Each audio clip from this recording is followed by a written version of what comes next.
Hello everyone, this is Sushma and welcome to my channel that is Sushma academy. तो कैसे हो आप सभी।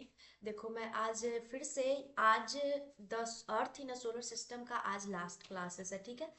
इसके बाद ये चैप्टर एंड हो जाएगा, फिर हम चैप्टर सेकेंड की ओर चलेंगे, ठीक है। तो चैनल पे जो लोग भी पहली बार हो चैनल को कर लेना सब्सक्राइब, वीडियो को ज़्यादा से ज़्यादा शेयर कर लेना, ठीक है। क्योंकि इसमें मैं एनसीईआरटी की कंप्लीट टॉपिक वाइज डिस्कशन कर रही हूँ, आपके एक भी टॉपिक छूटेंगे नहीं। तो बिना टाइम वेस्ट किए आइए हम सीधा चलते हैं अपने टॉपिक पे। तो जैसा कि यहाँ पे लिखा गया है द, एक मिनट मैं, अच्छा चलो, द सन, ठीक है।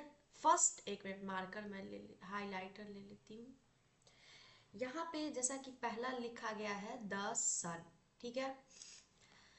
सन के बारे में लिखा गया है। सन एक क्या है, हमारा स्टार है। आपको पता है सन इज अ स्टार, ठीक है। The sun is the centre of the solar system. Solar system का सेंटर किसे कहा गया है, द सन को। It is made up of extremely hot gases. ये काफी ज्यादा गर्म है क्योंकि ये क्या चीज से बना हुआ है, एक्सट्रीमली हॉट गैसेस, पूरे हॉट गैसेस से बने हुए हैं। It provides the cooling force, it provides the cooling force that binds the solar system. इसमें सन में एक पुलिंग फोर्स है जिससे कि सोलर सिस्टम के सारे प्लैनेट्स को अपनी तरफ बांध के रखता है ना। ऐसा नहीं कि कोई प्लैनेट कहीं चला गया, कोई प्लैनेट कहीं चला गया, ऐसा नहीं होता है। तो वो कौन सा फोर्स है, तो पुलिंग फोर्स है, जिसके वजह से सन अपनी ओर सारे प्लैनेट को खींच के रखता है, ठीक है। उसके बाद हो गया the sun is the ultimate source of heat and light for the solar system, ठीक है। सोलर सिस्टम के लिए सन ही एकमात्र ऐसा स्रोत है हीट और लाइट के लिए। सन बस, और बाकी कुछ दूसरा नहीं है। सन ही सारे सोलर सिस्टम में जितने भी प्लैनेट है उसके सोर्स है हीट और लाइट के। The sun is about 150 million kilometre away from the earth. अब ये अर्थ से कितना दूर है सन, तो 150 मिलियन किलोमीटर, ठीक है। अब हम बात करते हैं, सेकेंड टॉपिक हमारा है प्लैनेट्स। आपको क्लासेस कैसी लगी आप लोग कमेंट करना, ठीक है। और चैनल पे पहली बार चैनल को सब्सक्राइब कर ही लेना। तो आइए हम अब बात करेंगे प्लैनेट्स के बारे में। तो there are 8 planets in our solar system. हमारे सोलर सिस्टम में सभी जानते हैं कितना प्लैनेट्स है, टोटल 8 प्लैनेट्स है। In order of their distance, distance के ऑर्डर में अगर हम बात करें तो फ्रॉम द सन, सन से ये इस तरीके से अरेंज किया गया है। मरकरी फर्स्ट में आता है, सेकेंड में वेनस, उसके बाद अर्थ, ठीक है। उसके बाद मार्स, उसके बाद जुपिटर, उसके बाद सैटर्न, उसके बाद Uranus and the last one is Neptune, ठीक है। all eight planets all eight planets of the solar system move around the sun in fixed path, ठीक है। ये जितने भी 8 प्लैनेट्स है वो सन के अराउंड घूमते हैं फिक्स्ड पाथ में, और दीज पाथ्स आर एलोंगेटेड। इसे याद रखेंगे, ये कौन सा पाथ कहलाता है, एलोंगेटेड पाथ होता है। दे आर कॉल्ड ऑर्बिट्स, और इसी एलोंगेटेड पाथ को क्या कहा गया है, ऑर्बिट कहा गया है। मतलब कोई भी प्लैनेट सूर्य के चारों तरफ जब घूमता है एलोंगेटेड पाथ पे तो उसे कहा गया है ऑर्बिट, ठीक है। और वो सेम रोटेशन करेगा तो वो अपने एक्सिस पे रोटेशन करता है, और सन के चारों ओर एलोंगेटेड पाथ पे घूमता है, जिस एलोंगेटेड पाथ को क्या कहा गया है, ऑर्बिट, ठीक है। चलिए नेक्स्ट टॉपिक देखते हैं क्या है हमारा। तो यहाँ पे कुछ मेन पॉइंट्स फैक्ट है बताया गया है, उसे आप ध्यान से समझेंगे। Venus is considered at earth twin. Venus को अर्थ की जुड़वा बहन क्यों कहा गया है, क्योंकि its size and shape are much similar to that of the earth.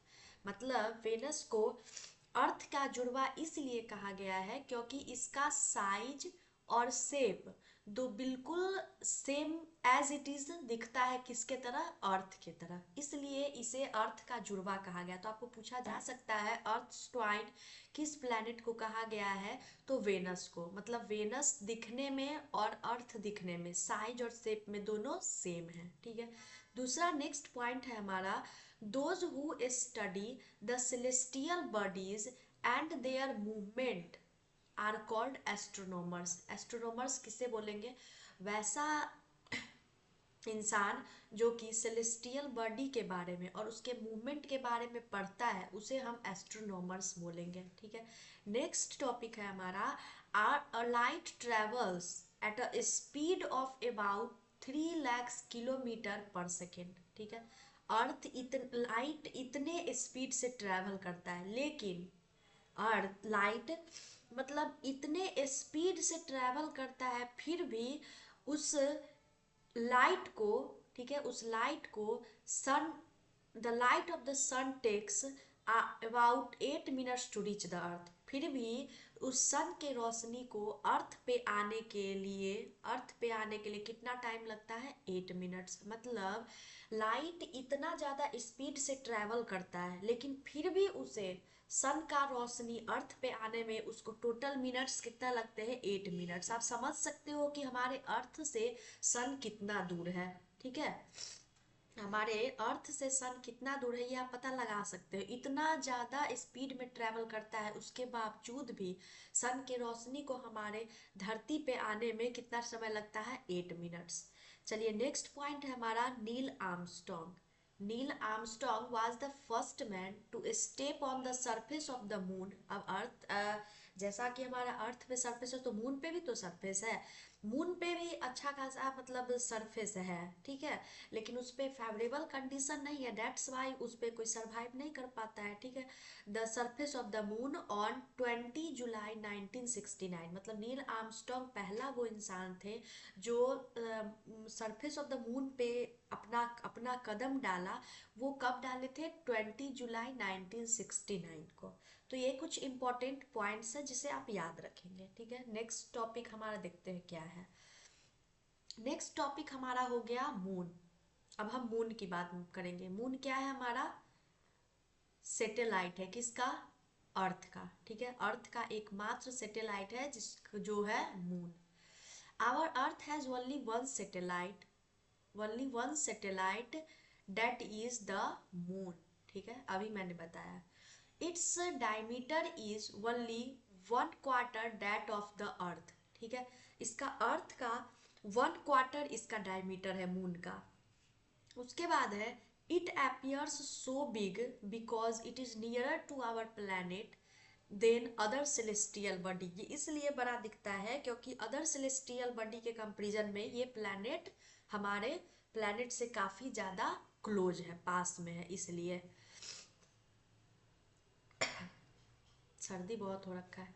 It is about 3,84,400 kilometre away from us. लेकिन फिर भी मून हमसे कितना दूर है, 3,84,400 किलोमीटर दूर है हम लोगों से मून, ठीक है, याद रखेंगे। उसके बाद है, the moon moves around the earth in about 27 days. Moon को अर्थ के चारों ओर परिक्रमा करने में कितना टाइम लगता है, 27 डेज।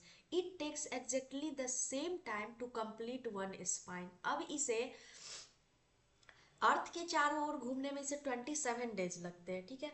और सेम इसे अपने स्पाइन पे भी घूमने में, मतलब अपने ही ऐसे रोटेशन करने में भी ये इसको सेम टाइम लगता है। मतलब इसका रिवॉल्यूशन पीरियड, मून का रिवॉल्यूशन पीरियड और रोटेशन पीरियड दोनों सेम है। जब रोटेशन करेगा अपने एक्सिस पे और रिवॉल्यूशन करेगा अर्थ के चारों तरफ, तो मून का rotation period and revolution period दोनों ही सेम है। As a result only one side of the moon is visible to us on the earth, ठीक है। इसके लिए क्या है, और यही रीज़न है कि बस एक ही साइड मून का विजिबल हो पाता है हम लोग तक अर्थ पे। मतलब अर्थ पे हम लोग है ना तो मून को देख पाते हैं, उसका एक ही साइड देख पाते हैं। क्यों? क्योंकि इसका rotation period and revolution period दोनों ही सेम है। वो अर्थ के चारों ओर और अपने स्पाइन पे दोनों सेम ही टाइम में मूव करता है। फिर है the earth does not have the sorry the moon does not have condition favourable for life. बोले ना यहाँ पे मतलब मून पे कंडीशन फेवरेबल नहीं है, डेट्स वाई वहाँ पे लोग सरवाइव नहीं कर पाते हैं। ऐसा नहीं कि उस पर सरफेस नहीं है, सरफेस है बट वहाँ पे फेवरेबल कंडीशन ही नहीं है। It has mountains, plains and depression on its surface. ठीक है, depression on its surface. Depression किसको बोलेंगे? जैसे उबड़ खाबड़ जमीन हो जाता है उसे बोलेंगे depression.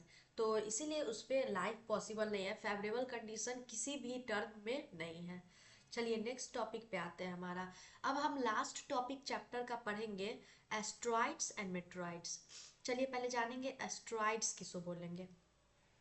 Apart from the stars, planet and satellite, there are numerous teeny bodies which move around the sun. These bodies are called asteroids.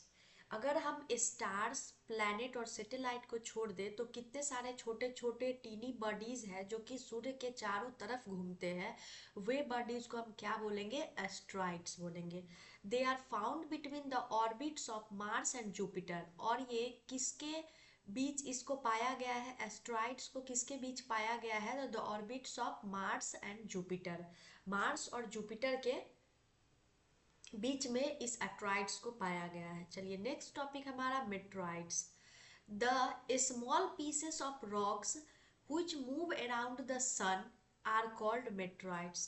अब small pieces of rocks, meteoroids को कहा गया है स्मॉल पीसेस ऑफ रॉक्स जो कि सन के चारों तरफ घूमता है, उसको हम बोलेंगे meteoroids. Sometime these meteorites come near the earth and tend to drop upon it। ठीक है, during this process due to friction with the air, है ना, ये कभी कभी क्या होता है, मेट्रॉइड्स किस में बर्न अप हो जाता है? मीजोस्फेयर में। ठीक है, अब ये कभी कभी क्या होता है, मतलब एयर के साथ फ्रिक्शन होता है, they get heated, burn and up and burn. ये क्या हो जाता है, एयर के फ्रिक्शन में, मतलब एयर के साथ घर्षण होने के कारण ये काफ़ी ज़्यादा गर्म हो जाता है और जल जाता है। It cause a flash of light, sometime a meteor without being completely burnt falls on the earth and create a hollow। कभी कभी क्या होता है कि ये पूरा जल नहीं पाता है और वो ऐसे ही अर्थ पे गिर जाता है, जैसे कि जो कि अर्थ पे बहुत बड़ा एक होल क्रिएट कर देता है, मतलब बना देता है। ये कभी कभी पूरा जल ही नहीं पाता है और अर्थ पे ऐसे ही गिरता है तो होल हॉलो बन जाता है। ठीक है, और वो बोलते हैं ना टूटते हुए सितारे, वो टूटते हुए सितारे नहीं होते हैं, अब मम्मी पापा को बताना, वो टूटते हुए सितारे नहीं होते हैं। ठीक है, टूटते हुए तारे वो मेट्रोइड्स होते हैं। जो है ना, गोविंदा का कोई फिल्म है ना जिसमें बताया, वो टूटते हुए तारे से जो विश मांगता है उनका बेटा कि ये मेरे पापा कभी झूठ ना बोले, तो ऐसा कुछ नहीं है। वो एक मेट्रॉइड्स है, स्मॉल पीसेस ऑफ रॉक्स है जो कि एयर में घर्षण होने के कारण मतलब गर्म हो जाते हैं और जल जाते हैं। What is Galaxy. अब लास्ट हमारा ये टॉपिक है, गैलेक्सी किसे करते हैं। A galaxy is a huge system of billions of the stars and clouds of dust and gases। ठीक है, ये गैलेक्सी किसे कहा गया है? छोटे छोटे स्टार्स देखोगे, ठीक है, मिल्की वे गैलेक्सी जैसे होता है, छोटे छोटे स्टार्स देखोगे एकदम धुंधला धुंधला टाइप से रहता है, तो वो वहाँ पे बोलेंगे, उसको हम बोलेंगे गैलेक्सी। ठीक है, there are millions of such galaxies that make the universe. अब ये मिलियंस ऑफ सच गैलेक्सी, ऐसे ऐसे गैलेक्सी मिल के क्या बनाते हैं? यूनिवर्स बनाते हैं। तो क्या हो गया, देखो यूनिवर्स के अंदर मिल्की वे गैलेक्सी हो गया, मिल्की वे गैलेक्सी के अंदर सोलर सिस्टम हो गया हमारा, सोलर सिस्टम के अंदर हमारा हो गया अर्थ। तो इतना ज़्यादा बड़ा मतलब यूनिवर्स पहले आ गया, यूनिवर्स के बाद आ गया मिल्की वे गैलेक्सी, मतलब सारा होल बना के ले गया यूनिवर्स हो गया। ठीक है, यूनिवर्स के बाद हमारा सेकंड वाला आ जाता है यूनिवर्स, ये हो गया। ठीक है, उसके बाद आ जाएगा मिल्की वे गैलेक्सी, मिल्की वे गैलेक्सी के अंदर हमारा हो गया solar system, and solar system के अंदर हो गया अर्थ। तो इतना बड़ा हमारा यूनिवर्स है, इसे छोटा मत समझो। ठीक है, तो यहीं पे हमारा चैप्टर खत्म होता है। Thank you so much. And channel पे पहली बार हो तो चैनल को सब्सक्राइब कर लेना। तो आज ये हमारा चैप्टर खत्म होता है, कल से हम नेक्स्ट चैप्टर अपना स्टार्ट करेंगे। Okay, bye bye, take care.